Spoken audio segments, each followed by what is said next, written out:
예수님께서 승천하신 후에 새로운 교회가 세워졌습니다. 120여 명의 성도들이 사도들을 중심으로 해서 예루살렘 성전 가까이 있는 담 사이를 두고 얼마 떨어지지 않은 곳에 마가의 다락방이 있는데 그곳에 모여서 그들이 기도했습니다. 간절히 기도하는데 성령께서 하늘에서 불처럼 임하시고 그들이 성령의 충만을 받았습니다. 성령을 받은 증거는 여러 가지가 있는데 그 첫 번째가 방언을 받았습니다. 그래서 그들이 신비한 말을 했습니다. 그 이후에는 능력과 권세가 나타나서 병든 자를 치료하고 귀신을 쫓아내고 강력한 그러한 능력이 성도들에게 나타났습니다.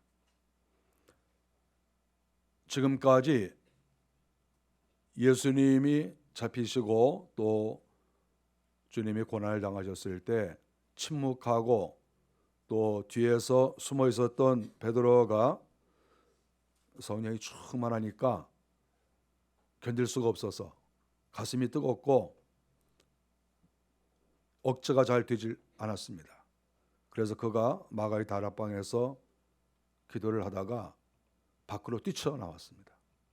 밖으로 딱 뛰쳐나오면 성전담이 있습니다. 성전담과 이 민가들 사이에 좀 넓은 그런 도로가 있습니다. 사람들이 많이 몰려 있었죠. 왜냐하면 거기서 방언을 하고 기도 소리가 엄청나고 하늘에서부터 강력한 은혜가 내리니까 성전에 와 있던 그런 사람들이 이게 무슨 일인가 하고 다 밖으로 나와 있게 되어서 성전과 민가 사이의 그 넓은 공간에 수많은 사람들이 몰려 있게 되었습니다. 그때 베드로가 그 앞에 나아가서 그 사람들을 향하여 설교를 했습니다. 과거에는 자기를 잡아갈까 봐 자기를 비판하는 그 소리가 두려워서 늘 조바심을 내고 눈치를 보고 이러던 베드로가 강력하게 거기에 모여있는 수많은 사람들에게, 거기에는 제사장도 있고 서기관도 있고 장로도 있고 부유한 사람도 있고 온갖 대단한 사람들이 그 공간에 다 모여 있는데 조금도 두려워하지 않고 거기에서 설교를 하게 됐습니다. 그 설교를 듣고 많은 사람들이 깜짝 놀랐습니다. 어떻게 저렇게 설교를 잘할 수가 있을까? 저 사람이 우리가 보던 베드로냐? 겁쟁이고 나약하고 눈치나 보던 저런 우리가 베드로를 알고 있었는데 어떻게 저렇게 성령이 충만하고 어떻게 저렇게 능력이 있고 어떻게 저렇게 자신만만하고 저렇게 또 설교를 잘할 수가 있을까? 수많은 사람들이 깜짝 놀라는 그러한 일들이 초대교회에 출발할 때 나타났다고 하는 것이죠. 베드로가 말씀을 증거했던 그날에 3,000명이 돌아왔습니다.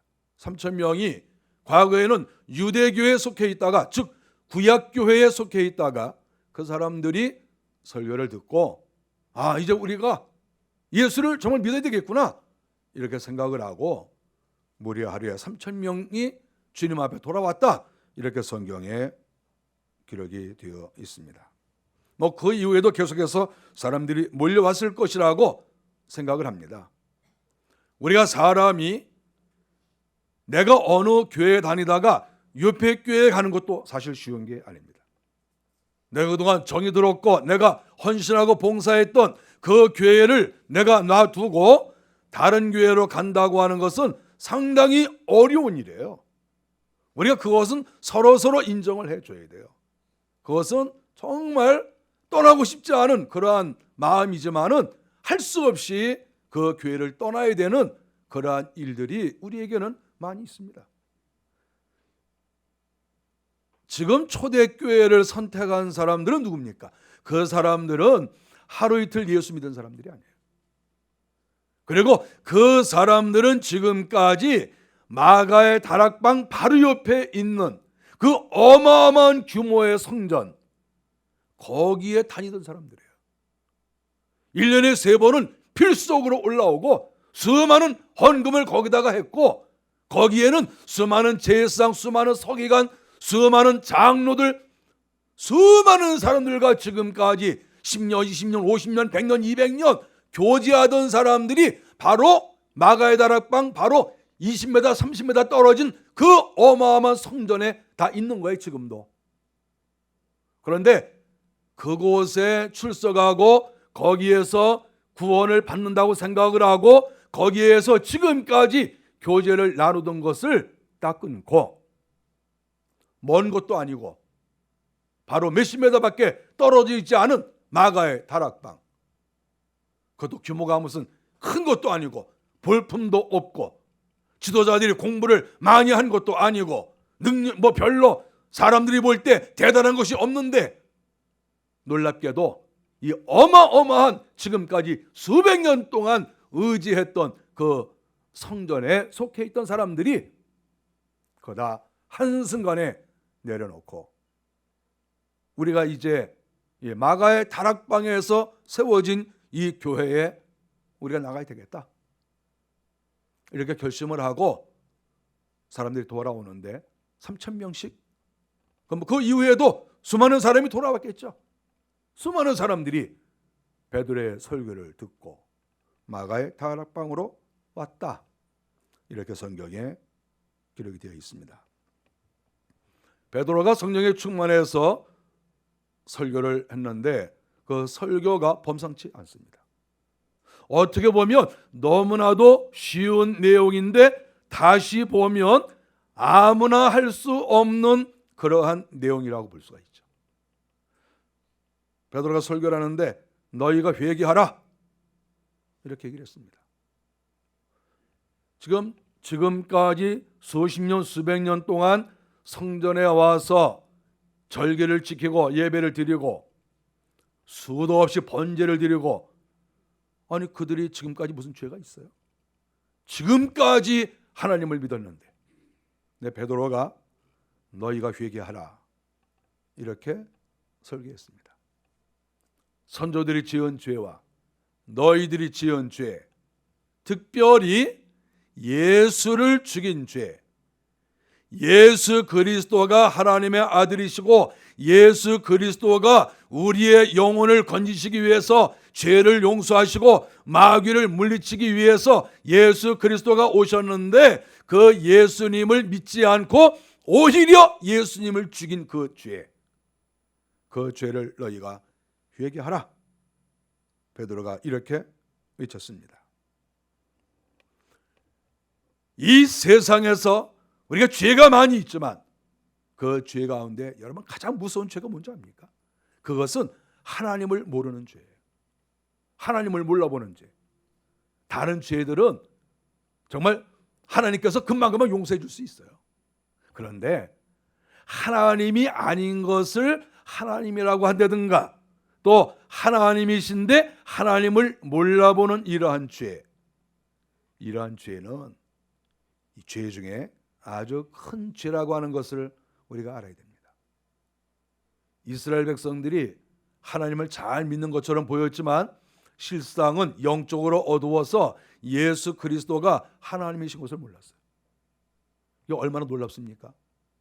그렇게 전통을 중요시 여기고 입만 열면 아브라함, 이삭, 야곱, 모세의 율법 입만 열면 얘기하고 입만 열면 우리가 성경을 잘 알고 입만 열면 어쩌고 저쩌고 맨날 그러던 사람들이 정말 하나님의 아들이 이 땅에 딱 오셨는데 그 아들을 몰라보고 그 아들을 죽이는 이러한 비극적인 사건이 이스라엘 나라에 있었다 하는 것을 가르쳐 줍니다. 그 사람들이 알고 있었던 성경 지식, 그 사람들이 알고 있었던 전통과 그 사람들이 알고 있는 율법, 그 사람들이 지켰던 그러한 모든 규례들, 그런 것들이 과연 어디서부터 왔느냐 생각할 때 그들은 정말 근본적인 것을 알지 못하고 핵심을 알지 못하고 변두리에서 변증만 울렸던 그러한 사실들을 성경은 가르쳐주고 있습니다. 베드로가 계속 설교하기를 죄 사함을 받으라, 이렇게 설교를 했습니다. 죄사함이 굉장히 중요한 겁니다. 왜냐하면 죄인은 하나님 앞에 갈 수도 없고 죄인은 천국에 갈 수 없어요. 우리가 하나님 앞에 정말 깨끗해지려고 애를 써야 돼요. 이 회개는 내가 입을 열어서 하나님께 회개하는 것과 내가 행실을 바로 하는 것, 이 두 가지가 필요해요. 입으로도 회개하고 행동으로도 똑바로 하고 이 두 가지가 겸비돼야 진정한 회개거든요. 그런데 베드로가 수백 년 동안 하나님을 믿었던, 바로 옆에 성전에서 지금까지 수백 년 동안 제사 지냈던 그 사람들에게 죄 사함을 받으라, 이렇게 설교를 했습니다. 회개가 제대로 되지 않으면 그 속에 성령은 떠나시고 마귀가 활개를 칩니다. 누가 뭐라고 해도 회개하지 않으면 마귀가 득실거리고 마귀가 그 사람을 꽁꽁 묶고 회개하지 않으면 마귀밥이 되는 거예요. 그래서 우리가 가장 무서운 사람이 어떤 사람인지 압니까? 회개하지 않는 사람이에요. 가장 경계해야 될 사람이 회개하지 않는 사람이에요. 가까이 하면 안 될 사람이 회개하지 않는 사람이에요. 가장 무서운 사람들이에요. 무슨 일을 저지를지 몰라. 왜냐하면 마귀가 거기에 역사하니까. 가장 경계해야 될 사람이 회개하지 않는 사람이에요. 베드로가 죄 사함을 받으라. 죄가 용서되지 않으면 마귀가 역사하고 그 사람을 통해서 온갖 더러운 일을 벌리기 때문에 회개하지 않으면 가까이 하기 어려워요. 회개하지 않는 사람과는 손을 잡을 수가 없어요. 회개하지 않는 사람하고는 일을 같이 할 수가 없어요. 베드로가 죄 사함을 받으라 이렇게 말한 것은 저절로 되는 것이 아니라 하나님 앞에 정말 진심을 다해서 회개할 때 죄 사함을 받는 것입니다. 계속해서 베드로가 말하기를 그리하면 성령을 선물로 받으리라.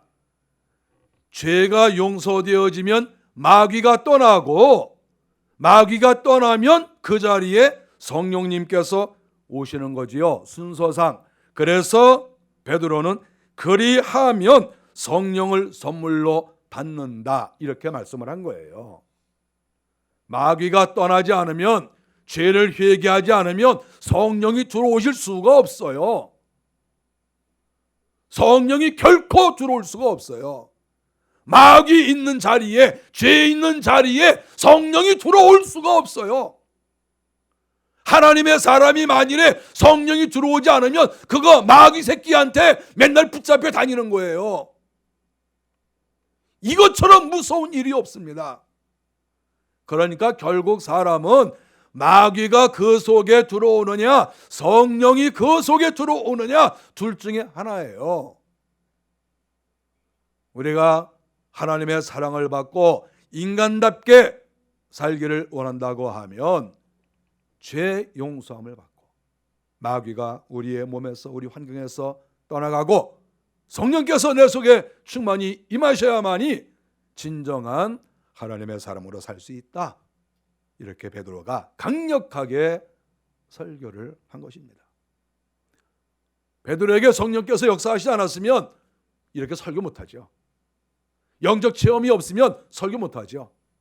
가슴에 뜨거움이 없으면 설교 못하죠. 이거 못합니다.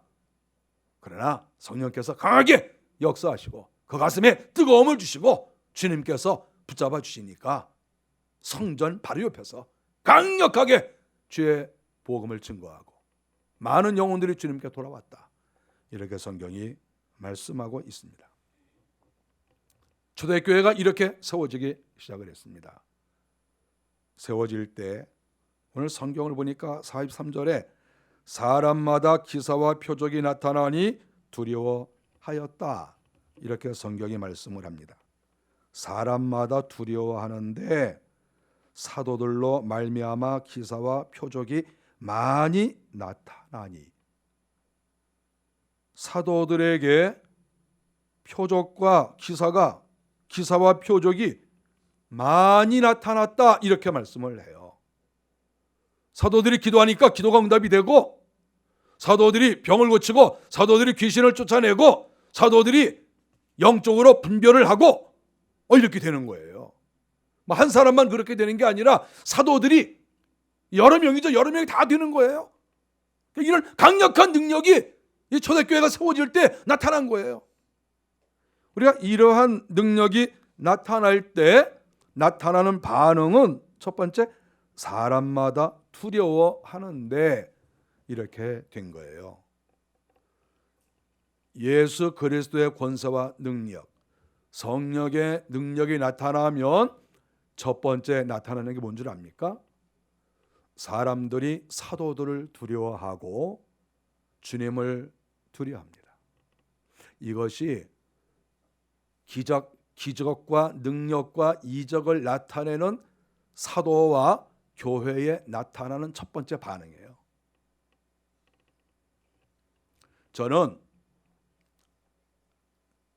뱃속에서부터 예수를 믿고 지금까지 내가 살아왔는데 제가 가장 가슴 아픈 일이 뭔 줄 압니까?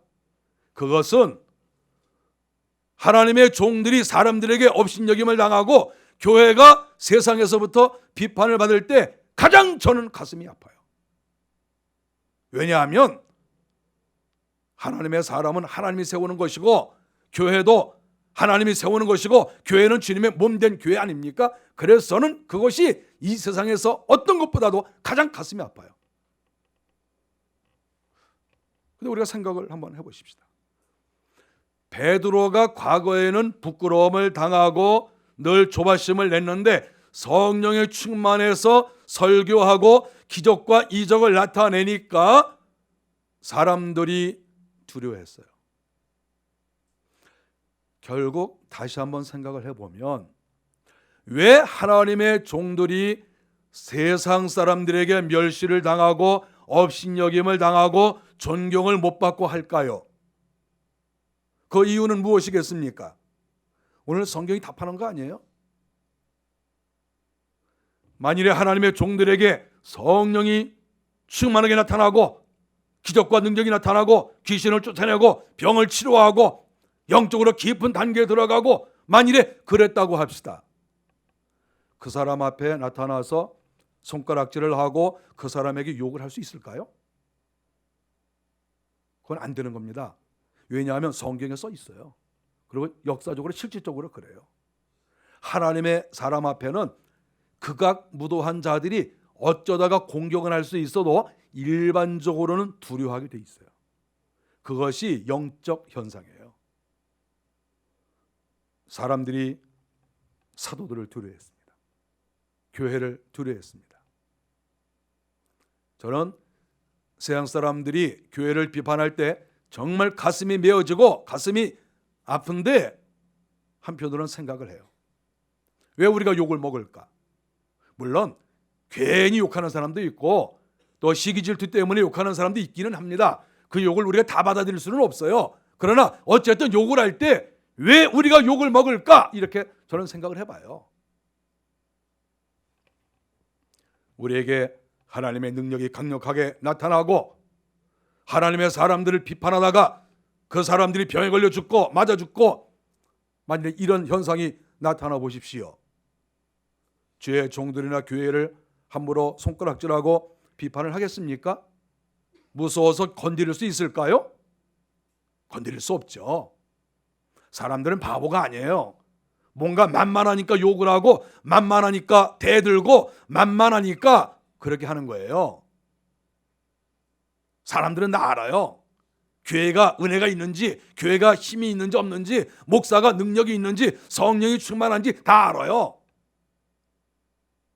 베드로가 능력이 없을 때에는 이 사람 저 사람이 쿡쿡 찌르고 베드로가 정말 고개를 숙이고 다녔지만 성령이 충만하니까 조금도 굴하지 아니하고 강력하게 복음을 증거했던 것이고 그것을 보고 사람들이 주님을 두려워하고 교회를 두려워하고 또 사도들을 두려워했다. 이렇게 성경이 가르쳐주고 있습니다.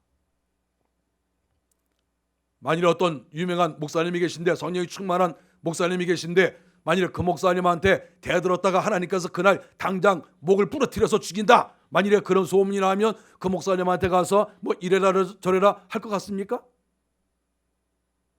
할 수 있겠어요? 절대 못합니다. 어떤 목사님에게 대들었다가 그날 오다가 목이 부러져서 죽었다, 만일에 그래 보세요. 누가 거기 가서 함부로 대들고 그렇게 말을 하겠어요? 죽어나가는데.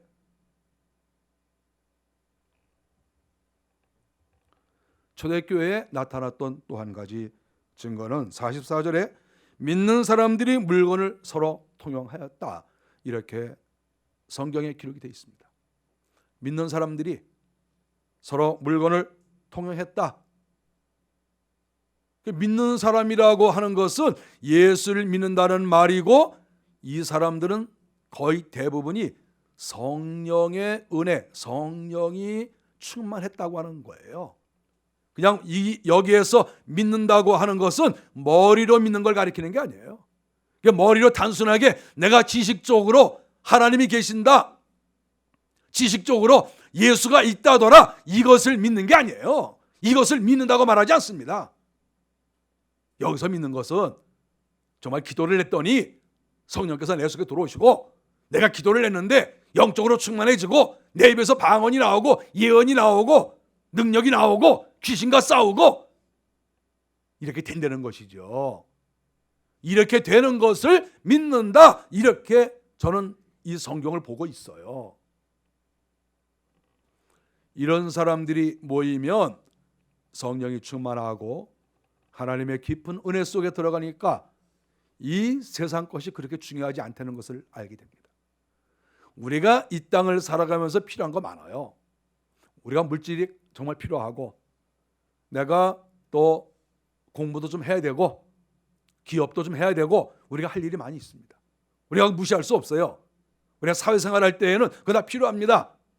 그런데 정말 하나님을 만나고 하나님의 영이, 성령이 내 속에 깊이 들어오면 이 세상 것들이 잘 안 보여요. 이게 보이긴 보여도 또 내가 그것을 우리가 또 감당을 해야 되지만, 하늘나라가 보이고 성령께서 역사하시는 것이 더 나에게 깊이 다가오기 때문에 세상이 잘 안 보여요. 하늘나라가 자꾸 생각이 나고. 그러면 사람이 어떻게 되겠습니까? 내가 가지고 있는 물질이 별것 아니라는 것을 깨닫게 됩니다. 내가 먹을 것과 입을 것이 있으면, 그리고 내가 현재 살 곳이 있으면 이것으로 만족하게 되는 것이죠. 그리고 내가 남아있는 물질, 내가 여유가 있는 물질, 또 내가 어느 정도 동원할 수 있는 물질, 이러한 물질을 내가 탐욕스럽게 쌓아두고 있지 않다는 것이죠. 물질이 귀한 것은 다 알지만 그 물질 때문에 내가 얽매이지 아니하고 그 물질을 주의 나라와 그리고 우리 인생들을 위해서 사용할 마음이 생긴다고 하는 거예요. 물질은 이 세상에서 왕입니다. 이 세상에서 가장 강력한 힘은 돈입니다. 왕입니다. 저 그거 잘 알고 있어요. 뼈저리게 저도 느꼈습니다. 나도 가난해봤기 때문에, 밑바닥에 떨어져 봤기 때문에, 돈 몇천 원 몇만 원 때문에 고생을 해봐서 저는 이 물질이 얼마나 소중하고 중요한지 정말 저는 뼈저리게 느낍니다. 물질 정말 중요한 거예요. 우리가 여러분이 물질을 얻기 위해서 노력하셔야 되고, 또 물질을 잘 관리도 하셔야 돼요. 그런데 성령이 충만하면 이 물질이 우상이 되는 것이 아니라 하나님이 나의 하나님이 되고, 이 물질은 그 다음이 되는 거예요. 나의 필요를 위해서 물질이 필요한 것이지 내가 물질 때문에 사는 게 아니죠. 나중에는 물질이 있으나 없으나 사는데 별로 지장이 없는 날까지도 오죠. 물질이 있다고 해서, 주머니가 든든하다고 해서 그 사람이 마음이 기쁘고 즐거운 것이 아니라, 내 주머니가 비어 있어도 전혀 관계가 없는 그런 단계에 도달하게 되는 것이죠. 베드로가 성전에 올라갈 때 안진뱅이가 있었습니다. 그 안진뱅이에게 베드로가 말한 것이 무엇입니까? 내게 은과 금은 없다. 그러나 내게 있는 곳으로 내게 주겠다. 곧 나사렛 예수 그리스도의 이름으로 일어나 걸어라. 베드로가 돈이 없었습니다. 그러니까 내가 은과 금이 없다고, 내가 너에게 줄 것이 없다고 했어요. 그러나 능력이 있다. 베드로가 그렇게 수많은 사람이 모여있는 교회의 지도자로서 일하고 있었지만 그의 주머니는 그렇게 넉넉하지 않았다는 것을 알 수가 있죠. 그러나 그에게는 성령이 계셨고 능력이 그에게 있었다. 이것을 성경이 가르쳐주고 있지 않습니까? 하나님께서 자기에게 주신 물질을 믿는 사람들끼리 어려운 사람을 살펴보고, 어떤 사람이 어려울까? 어떤 사람이 병에 걸려 있을까? 어떤 사람이 당장 급전이 필요한가? 어떤 사람이 정말 먹을 것 때문에 고생을 하고 있는가? 이런 것들을 살펴보면서 물질을 서로 통용하고 나누어 주고, 이것이 초대교회에 나타났던 모습이라고 가르쳐주고 있습니다. 성경이 왜 이것을 기록했겠습니까? 이것을 기록한 이유는 당시의 구약교회가 이렇게 하지 않았다는 거예요. 구약교회가 이것을 잘 했으면 이 본문의 말씀을 기록할 필요가 없어요. 이것을 잘 못했는데 초대교회 성도들이, 새로운 교회가 이것을 하니까 이것이 특별하다 해서 성경에 기록을 한 거예요. 그러면 지금까지 구약교회가 뭐였습니까? 구약교회가 이 지도자들이 탐욕스럽고, 구약교회가 지도자들이 영성이 없었고, 구약교회 지도자들이 어려운 이웃을 돌아보지 않았다. 그것을 성경에 가르쳐주고 있는 거예요. 그래서 새로운 교회가 시작될 때 구약교회와 다르게 새로운 모습, 하나님께서 원하시는 모습을 딱 이렇게 보여주게 되었고, 그것을 성경에 기록을 했다. 우리는 예수님 당시의 사회상을 잘 알고 있습니다. 당시의 대제사장이 탐욕스럽고 엄청난 재물을 소유하고, 아마 지금으로 말하면 수백억을 아마 소유하지 않았을까, 수천억을 소유하지 않았을까 생각해요. 종교 최고 지도자가 돈을 끌어모아서 그렇게 사는 거예요. 서기관들 율법을 가르쳐 준다고 하지만은 영성이 없는, 그저 지식적인 그러한 것이나 가르쳐 주고 있고, 장로들은 자기들이 거들먹거리고 돌아다니고, 제사장들도 싹쓸 바라고 제사장 노릇을 하고, 뭐 하나 제대로 된 게 없는 거예요. 그것이 구약교회예요. 교회도 썩을 수 있어요. 교회도 하나님께서 원하시는 정반대 방향으로 갈 수 있습니다. 그런데 구약교회가 그랬어요. 신약교회가 구약교회가 행하던 것을 완전히 돌이켜서 새로운 모습을 딱 보여준 것이죠. 교회가 같은 게 아니에요. 썩은 교회도 있고, 하나님 앞에 바로 살려고 몸부림을 치는 교회도 있는 거예요. 초대교회 안에 이렇게 자기가 가진 것을 연약한 사람들에게 나누어주고 구제하고 헌신하고 이러한 모습을 보여줬는데, 성령이 충만하지 않으면 절대 할 수 없습니다. 그 속에 하나님의 사랑과 하나님의 은혜가 그 속에 있지 아니하면 절대 할 수가 없는 거예요. 어떻게 이렇게 할 수 있었습니까? 성령이 역사하니까, 하나님의 신이 그들에게 함께하니까 그들이 그것을 감당할 수 있었다. 45절에 보면 한 단계 더 나아가는 것을 보게 됩니다. 재산과 소유를 팔아 가난한 자들에게 나누어 주었다. 정말 우리가 이 본문을 보면서 실천하기가 너무나 어려운, 자기의 재산을 팔아서 가난한 자들에게 나누어 주었다. 이거요, 정말 어려운 거죠. 특별히 우리가 살고 있는 세상은 자본주의 국가입니다. 또 우리가 사는 이 세상은 자본주의 국가 중에서도 신자본주의라고 해서 아주 극도의 자본주의 속에 살고 있어요, 우리 대한민국이. 그래서 이 부한 자와 가난한 자가 상당히 이 격차가 벌어지는 그런 사회거든요, 지금 우리 이 사회가. 그래서 이 말씀을 지키기가 더 어렵습니다. 지금은 가진 자가 더 많이 가지려고 하고 약한 자를 잘 돌아보지 않으려고 해요. 그래서 이번 정부가 이 약한 자를 돌아보려고 하는 정책을 많이 쓰고 있습니다. 그 결과가 어떻게 되는지는 우리는 잘 몰라요. 그러나 어쨌든 그 마음만은 우리가 약한 사람을 도와줘야 되겠다, 약자를 살펴야 되겠다, 이런 마음이 있는 건 사실이에요. 우리가 잘 알다시피 이 본문의 말씀은 공산주의가 채용한 말씀입니다. 왜 공산주의가 생겼습니까?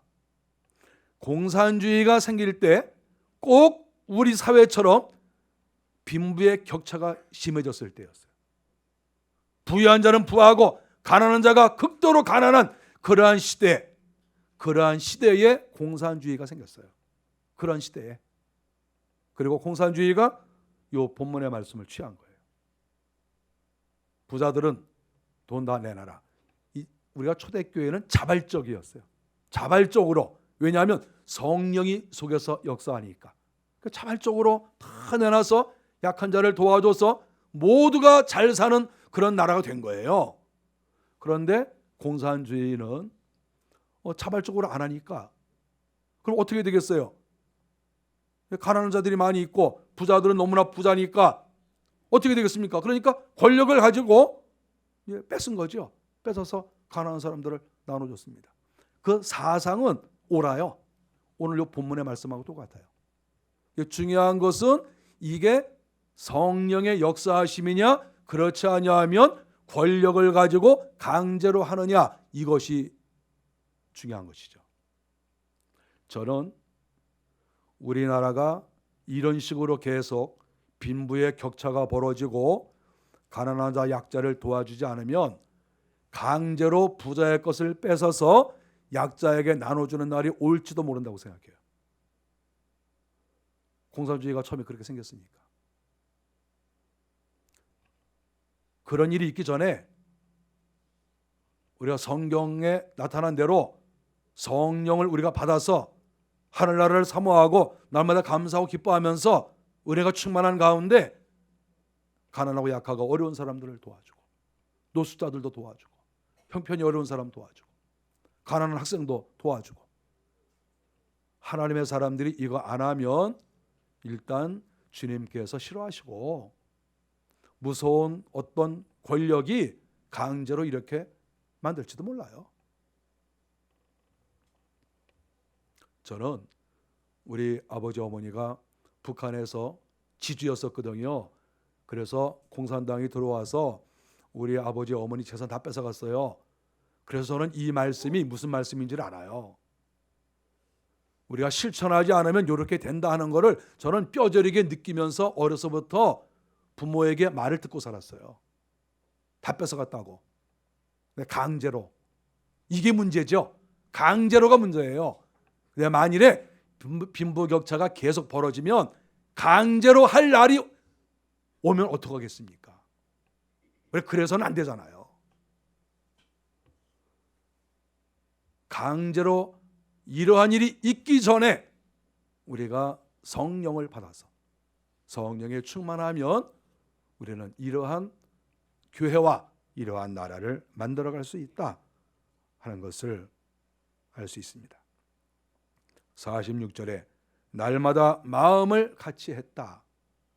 마음을 같이 했어요. 욕심이 떠나니까 사람이 서로 사이가 나빠지잖아요. 나빠지는 사람을 잘 관찰해 보면 거기에 욕심이 꼭 있습니다. 욕심 거의 90%예요. 내 욕심, 내 욕구가 만족되지 않아서 지금 저 사람하고 사이가 나빠지는 거예요. 여러분 사이 나빠지는 사람 자세히 보세요. 다 자기의 욕심이 있는 거예요. 왜 여기 안 되냐? 왜 나한테 안 줘? 왜 내 거 뺏어갔어? 그래서 마음이 하나가 안 되는 거거든요. 교회가 마음이 하나가 되기 위해서는 남의 것을 뺏어오지 말고 내 것을 주는 것을 좋아할 때 교회는 하나가 될 수 있어요. 가족도 마찬가지예요. 가족들이 또 형제들도 마찬가지예요.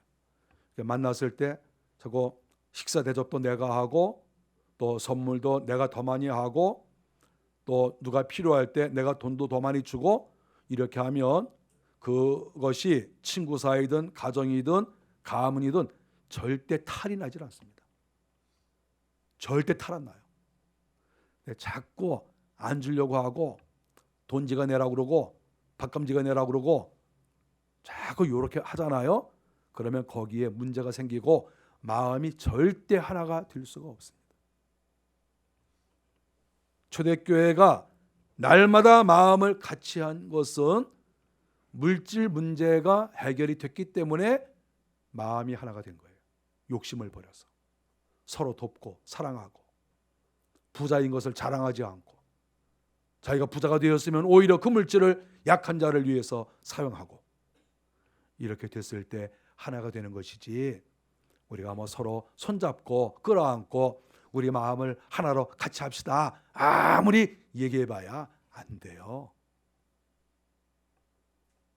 밥을 자꾸 사줘 보세요. 하나가 됩니다. 선물을 자꾸 해줘 보세요. 싸구려 말고 자꾸 선물 한번 해줘 보세요. 시어머니한테 선물 좋은 거 자꾸 해주고 며느리한테 선물해주고 형제들 만나면 해주고 자꾸 이렇게 비싼 거 자꾸 해줘 보세요. 절대 안 싸워요. 절대 안 싸워. 교회도 마찬가지예요. 우리 교회가 마음이 하나가 되려면 물질을 아끼지 않고 우리가 서로 기도해주고 서로 아껴주는 거야 말할 것도 없고 우리가 물질을 아끼지 않고 성도들을 위해서 우리가 사용할 때 마음이 하나가 된다. 그것이 이 교회사에 다 나와 있는 겁니다. 새해가 밝았습니다. 첫 주일날 제가 이 본문을 택했습니다. 제가 서두에 말씀드린 것처럼 저는 정말 가장 가슴 아픈 것이 세상 사람들에게 교회가 욕을 먹고 목사가 제대로 대접을 받지 못할 때 가장 저는 마음이 상합니다. 여러분 저한테 잘하세요. 잘 못하면 아주 마음이 상해요. 그런데 다시 말씀드리지만 교회가 하나님 앞에 바로 살고 성령이 충만하고 물질을 통용하고 능력과 권세가 나타나고 그러면 목사나 교회가 존경을 받아요. 사람들이 함부로 비판하지 못해요. 왜냐하면 비판하면 죽으니까. 그 다음날 죽으니까. 그렇지 않겠어요? 교회가 능력이 없으니까 목사가 능력이 없으니까 손가락질을 하고 비판을 하고 가지고 놀고 이렇게 되는 것이 아니겠어요? 1년 동안에 우리 교회의 모든 성도들이 성령에 충만해서 멋진 가정, 멋진 교회를 만들어 가기를 주의 이름으로 간절히 바랍니다. 기도하겠습니다.